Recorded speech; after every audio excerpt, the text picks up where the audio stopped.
Welcome to our weekly football press conference with North Carolina Central University head football coach Trei Oliver. Coach, congratulations on the Circle City Classic victory. It's great to see you hoist another trophy. If you could, take us back to Saturday's game. Yeah, Circle City Classic, great environment. Those folks did an outstanding job with the weekend. Another trip. We just got back from California and then going up here to Indianapolis. But big win. Anytime you can win a classic game, especially against a non-conference opponent, is always great for the program.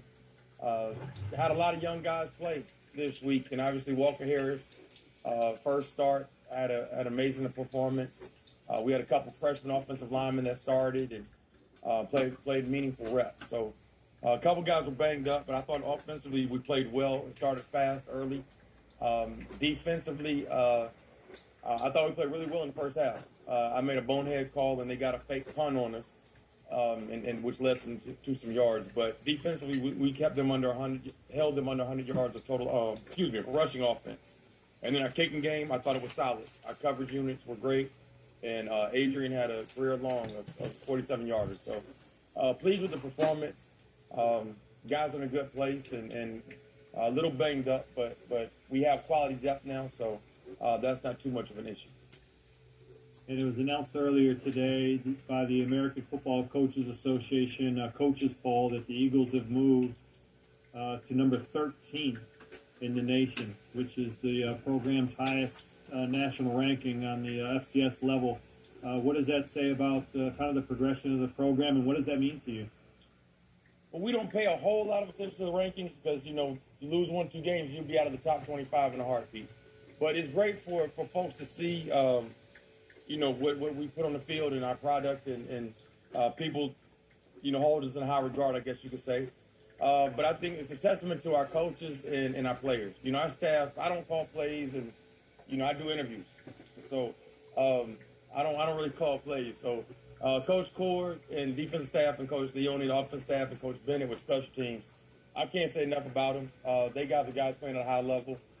They do a great job with making adjustments throughout the week and halftime adjustments and things of that nature. But very pleased with our staff, strength staff, equipment staff, our trainers. Everybody chips in and understands their role. And our players, they're level-headed. You don't see them getting caught up in all these news articles and social media stuff. They come to work and work hard with a great attitude. So I can't ask for anything more from the players or staff. All right, we'll open up the questions from the media. First one's from Chris Clark. Go ahead, Chris. Coach, good to see you again. And I know that the MEAC honor was with Harris, Walker, and Olivo. And same things I want to say is all honored by them. But backing it up to Harris. First start, I knew you always kind of knew that he had that capability, but how nice is it to see it in action on the field, because he hasn't really had a chance to really show it off for a full game like that. How nice is it to have that in reserve, if you will, because not everybody does. It's a blessing. If you have a backup quarterback, that's like you can sleep at night. But I've known I see him every day, and I know how talented he is, and I knew he was ready, and I couldn't wait to see him perform. Unfortunately, all the times he gets in, we're up or game's out of reach, and, he kind of just manages his game. But for him to play in a classic, an NFL stadium, and get his first start, I was excited to see that. I was probably more excited than he was to watch him play. But like I said, he's a 1B for me. We don't look at him as a reserve or a backup. So very pleased with that. And I was joking with him yesterday, and he and Davies, and he was like, "Coach, what else do I have to show you to get the starting position?" And so Davies just chuckled, but I told him he got to delay a game, so he's back with the twos now. Nice to know you got a 1A, 1B there. As far as that is concerned, heading into next week, is it going to be 1A or 1B taking on Campbell there? Well, right now, Davies is still down. It'll be a game time decision with that. I don't want to put my players out there and they can't protect themselves or, things of that nature. So when he's ready to go, we'll play him. But until then, it'll be the Walker Harris show. Coach. Thank you, Coach. Yep, thank you. All right, our next question is from Caleb Beal. Go ahead, Caleb. Hey, Coach, just looking at the win here, I just wanted to dive in a little bit more what you were just saying previously about, starting Walker Harris. I just wanted to know, was there any type of situation you see that you're comfortable with him calling him a 1B? Is there a situation going into the game plan, or was it just how it always is, just in preparation with Davies? Or is there any difference? With the preparation, was there any difference? Yeah, with the preparation for the game plan. Our game plan typically doesn't change regardless of what quarterback is in the game. Both of them pretty much have the same style play, and Walker is very athletic and can beat you with his legs as well. But nothing changed as far as preparation. We run what we run, and we do what we do. So, we'll see this week moving forward what's happening. But as of right now, Walker's the guy who we're gonna go with. All right, our next question is from Byron Paris. Go ahead, Byron. How you doing, Coach? I'm well. How are you? I'm doing well. I want to talk to you about recruiting in Indianapolis and what it means to really go out there and show what HBCUs can do. It's not LA, it's not the West Coast, but it is outside of the East Coast and where a lot of HBCUs are. Yeah, it's great when you can get outside of the region and play nationally, put your brand on a national stage, whether it's North Carolina Central or our conference to me at. So that's a plus. Whenever we go places like that, we try to make as many contacts as possible in regards to recruiting. But as far as our formula and our philosophy, that doesn't really change as far as the gas tank philosophy. Where we get to in the gas tank, really from Maryland to Atlanta. Primarily is the area that we're going to focus on. I just feel that recruiting a region, obviously when you get young men from the region, there's a lot of better chance that their families will come to games. Try to be responsible with our budget, our recruiting budget. We can't fly all over the country and fly folks in. So we'll stick with the same gas tank philosophy. Now, if there's one or two guys that we find when we go places like that, we'll take a strong look at them. But really, our philosophy doesn't change. Next question is from Kate Rogerson. Go ahead, Kate. Hey, Coach. Given Walker's success over the weekend, just curious in your eyes what it's been like watching Davies kind of mentor him, what the relationship has been like between the two of them this season. They are very close, extremely close. And, Walker pushed Davies all off season. And Walker got a lot better, and you could see that Davies didn't get comfortable and complacent. He pushed himself to improve as well. So those guys, and I think Coach Leon does a really good job of managing that room, and guys understand their role. They understand where they need to prove in all of this. And when we recruited Josh Jones, a young man from Fayetteville, he came here, and a lot of reason him coming here is he wanted to grow up and be mentored by Davies. So, when guys understand their roles and they're good teammates and good people, that helps tremendously. But Walker, let it be known, Davies, you sit over there as long as you want to. I got this. I love the confidence. As you guys turn the page to Campbell and prep, how much do you look at last year's film and last year's loss? New season, new team, but what do you take from last year's experience going into this year's matchup? Definitely the new team. They have a lot of new faces on their team as well. Schematically more so than anything, how they tried to attack us on both offense and defense. So was up late last night watching the film over and over again and looking at some things. So we pay a whole lot of attention to that. And then obviously you look at the last 3 games from this season and compare what they did last year to this year and things of that nature. But we have to be prepared for everything. And I think that on both sides of the ball, we have a better grasp of what we're trying to get accomplished. And I guarantee you we'll play much better than we played last year. Last question. You guys have been busy on the road these past 2 weeks. How excited are you to be back in Durham on your home turf? So excited to be back in the nest. And, our fans are amazing, and our stadium is electrifying on game day. So I cannot wait to get back in the nest and play in front of our home crowd. We'll be able to stay at our home hotel and be comfortable and everything else. So we're excited. I know the guys are definitely excited to play in front of our student body and our fans here. So it's good to be back home. And we have another question from Chris Clark. Go ahead, Chris. Coach, I wanted to ask you about go back to last year's game with Campbell. I know last week you said that you had the Mississippi Valley State game circled ever since the clock hit zero twice. Is this another game that you look back on from last year, trying to not so much right or wrong, but get that taste out of your mouth? Because it was only one of two losses that you guys had. Yes, very much so. And I'm a very, very, very poor loser. I'm a poor loser. So anytime that somebody gets me, it's going to get circled. But, Campbell's a great program, great team. Coach Mentor's an outstanding coach, and they got a great staff there. I think they do a really, really good job. So just personally, because I'm a competitor, that's the only reason it's circled. I caught a little flack about this conference stuff and all this other crap. So we never a shot at another school, not of a shot at another conference, but just the competitive side of me. Whenever somebody gets me, I want to get my lick back. So that's what it's about. So we're gonna try to get this thing back on track this weekend against Campbell. I think it's only natural to be a competitor like that. But I did want to ask you about stopping Campbell. Their guy under center, Hodge Malik Williams, has shown that no matter what defense, no matter how often, no matter what they throw, he's going to throw it. He's going to get his downfield with his legs as well. How do you stop a guy like that? And how much does it help to have somebody as mobile as Davies to, have your defense get a look, if that's helpful at all? We don't have anybody on our team that can give us a look like that. Davies has a completely different style. Our scout team quarterbacks, shoot, if they were like that, they'd be starting. This guy is amazing, and he can make you miss in the phone booth. He has a strong arm, takes care of the football, and he doesn't throw into coverage. Does a great job of reading coverages and things of that nature.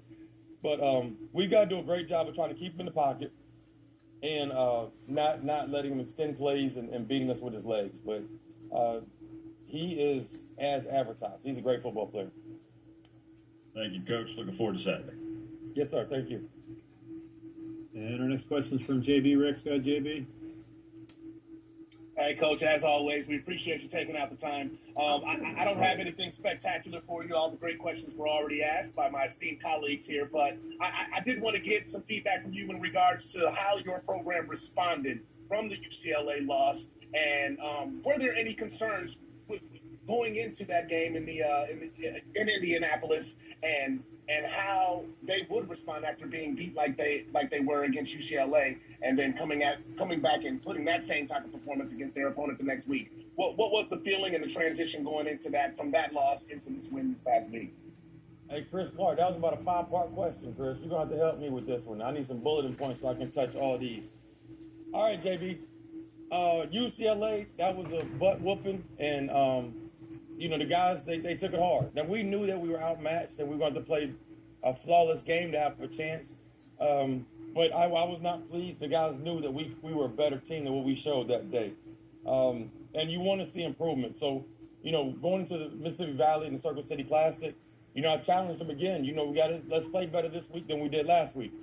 And the guys were excited to be able to play in a Classic and to play against a non-conference school. But I thought they answered, and we were flocked in. I thought the coaches did a great job of the game plan, and we were ready to roll. So, we'll never get comfortable with losing.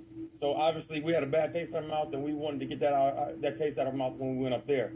But the guys are hungry, and whenever we get an opportunity to play, they're ready. So we're definitely looking forward to this weekend. And I think we'll play well this weekend. All right, 5-point question gets a 5-point response. I appreciate it. Thank you, Coach. Thank you. All right, we've got another question from Kate Rogerson. Go ahead, Kate. Coach, I wanted to ask you about Adrian. He didn't have any field goal attempts versus UCLA. Comes out on Saturday, nails the 47-yarder, his career long. What can you say just about his experience, his leadership, and just trusting him to go out there and knock it down? Points. And I think, we started getting red zone and field goal range against UCLA. But, Adrian's been very consistent, and he's a gamer. He's a gamer. And I'll watch him in pregame, and we'll check his range of things of that nature. But he hit him well in pregame. And being indoors, I felt really comfortable with, 47 wasn't going to be a problem. So I met with the kickers and specials yesterday, and we were watching film, and he was talking about, Coach, I think that would have been good from 55. So like, easy, big fella. But, great to have on staff, great teammate, great team player. And our kickers take it, pride in what they do. They're not just the guys that sit over in the corner and are not a part of the team. They're very much a part of our team. And, we feel very comfortable when we get inside field goal range that he's going to knock them through. That was a great segue because today's guest after Coach Oliver is Adrian Olivo. So, great question. Are there any other questions for Coach Oliver? All right. Coach, thank you so much. Congrats on the weekend victory, and best luck as you prepare this weekend. Thank you, guys. Thank you all. All right. And up next is Adrian Olivo. We'll be right back. Again, as Chris mentioned, the MEAC shortly ago announced that Walker Harris was the MEAC Offensive Player of the Week with his 5-touchdown performance. Torricelli Simpkins, MEAC Offensive Lineman of the Week as the Eagles put up 416 yards of total offense. And Torricelli, I believe the number with 12 pancake blocks. My man loves some pancakes. And then Adrian Olivo was the MEAC Specialist of the Week. You guys give out like little bottles of syrup for that or something, Kyle? Or what? No, because they would all be like shaking from sugar highs if they got that. Because Torricelli makes that a regular, but 12 is way up there. We need to get an NIL deal for that, man. Come on. Yeah, that's absolutely. The way this guy's hitting field goals and those pancake blocks. Come on, we need to make this happen. I wish there was an IHOP around. All right. Chris gets the idea. Get work. You're a genius. Yeah. I can't set that up. The NCAA says that I am not allowed to be involved in NIL. Good. How about yourself? Doing great. Thank you so much for taking the time and joining us here today. If you could, just give us your thoughts about Saturday's victory at the Circle City Classic. I mean, it was a great experience just knowing that, we went to the Rose Bowl last week and then we came to Lucas Oil Stadium. And, it was a big opportunity for us as an HBCU to showcase our talent in an NFL stadium. And I think it was a great win for our team because we executed all 3 phases, and that's one thing that Coach Oliver talked about in the week prior, that was the big thing he wanted to do, was have a complete game with all 3 teams, and I think we executed very well, and it was very thankful for the opportunity to kick a 47-yard field goal in an NFL stadium. Not everyone gets to do that in college. That's great. Congrats on that. And our first question for you is from Chris Clark. Go ahead, Chris. First of all, congratulations again for the W and for getting that chance. I wanted to ask you about executing at that high level in all 3 phases, and you as well. How nice was it to see it all come together after coming back from the West Coast in that game out there in the Rose Bowl, to put it all together and to have that kind of over the top game? Yeah, it was very good. I mean, practice, we felt very comfortable and we felt confident, especially, I have the 2 other guys who are competing with me and they help me to get better myself.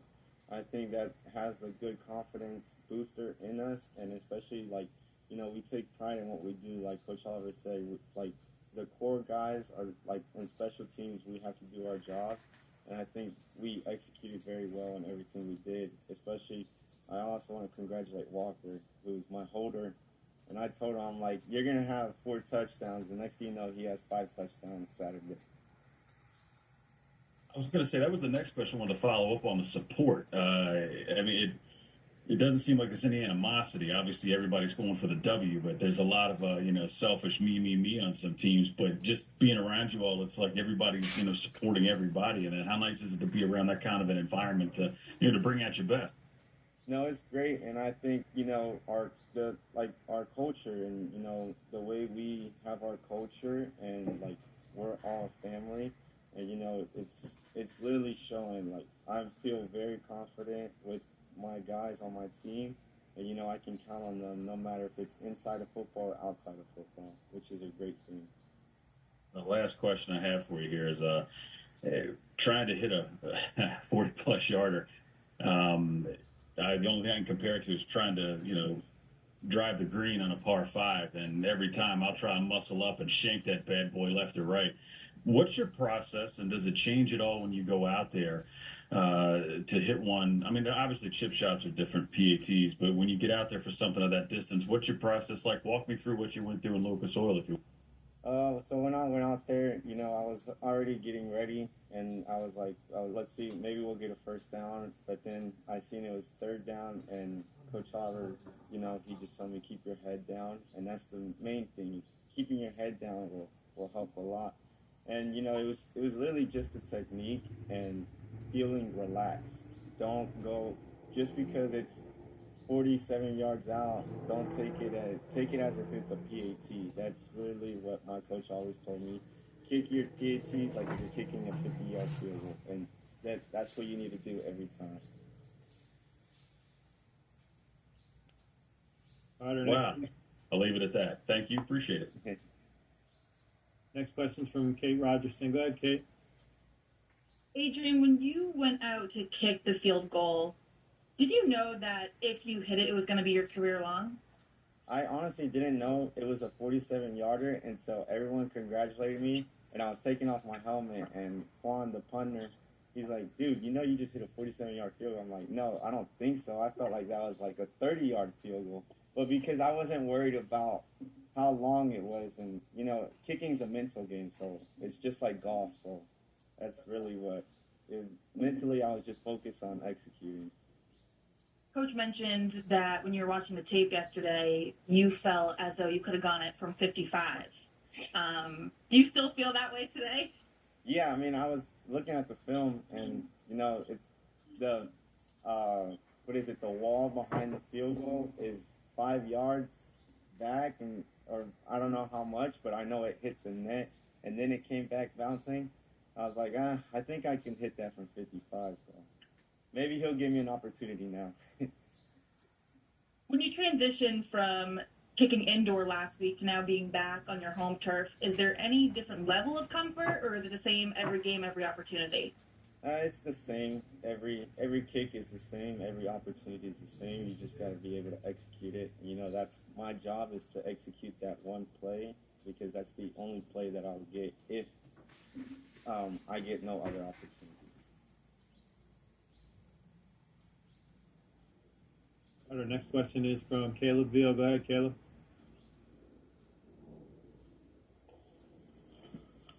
Hey, Adrian, congratulations on your Player of the Week award. When we were just talking to Coach Oliver, he mentioned his confidence that he has in you. Just as a kicker, as you explained the mental side of the game, just what does that do for you as a player, knowing that your head coach has the confidence in you to send you out there to kick however long the field goal may be? It boosts your confidence because, it's you get that opportunity, and if you can get his trust, it'll help you a lot, and it'll carry you out through the season. We're going to week 5, and hitting a 47-yard field goal in week 4 goes to show that we have a big season ahead, and we can accomplish many things together. And that's the one thing you want, is that for your head coach to trust your specialists, and because we're probably the only position that has one deep in every spot, or 2 deep, and we don't have many backups as the quarterbacks or someone else. So it goes to show that, he can trust in us for anything, and I think we've won the trust by the guys on the team as well. So that's one of the main reasons. And how much of an indicator is warm-ups for a kicker as yourself? Like how much preparation do you put into warm-ups, and how does it tend to really gauge how well the game will go for you? Yeah, it's all comes down to warm-ups. I'm a big guy on the contact with the ball, so me having the great contact with the ball And I was kicking really good in warm-ups. You know, the NFL uprights are much taller than college, so I was putting it about almost at height of the NFL uprights. So I was like, you know what, today might be the day. And I had about 30 family members out there, so kicking a career long with 30 family members out there, it was an amazing experience. Our next question is from Byron Paris. Go ahead, Byron. Caleb talked about this, but can you explain what honors being selected as a MEAC Kicker of the Week? Can you explain to me what that means to you? It means a lot because it goes to show that my work is being shown, and one's not enough. I'm trying to. I talked to B. Todd, I talked to Quan, any of the other guys, and I tell them, you know what, I'm going for every single one that I can get this year. I'm trying to break my own record of getting more than 5 to 6 special teams player of the week. And speaking of breaking records, you're 50 points away from matching the school's career scoring record. Is that something that you've thought about, and what would that record mean to you? I thought about it at the beginning of the season, and I was like, I have to focus on 1 point at a time because I can't get caught up on the accolades or whatever else comes after, one kick at a time. But it would mean a lot just because, the last time this was broken was 2008, and, I was 8 years old when that happened. So, it goes to show that it was, it's been years. So being able to break that will be a very big blessing for myself, and to show that any specialist can come to HBCUs and show it's the same thing as if you're playing Power 5. Every kick is like if you're going to go play at Duke and hit a 47-yard field goal or extra point. Every kick is the same. So, being able to do that, and, I would hope that the opportunity comes before the end of the season, and I would love for Brandon Gilbert to be able to come for that game and have him there to show him that I'm the guy that's going to replace his spot. We can certainly set up that invitation. That would be great. Are there any other questions for Adrian? All right. Adrian, thank you so much for taking the time. I promise if you break that record, we'll have you back on the weekly press conference, all right? Yeah, thank you. All right. Thanks. The best of luck here. Take care. Thanks, Kyle.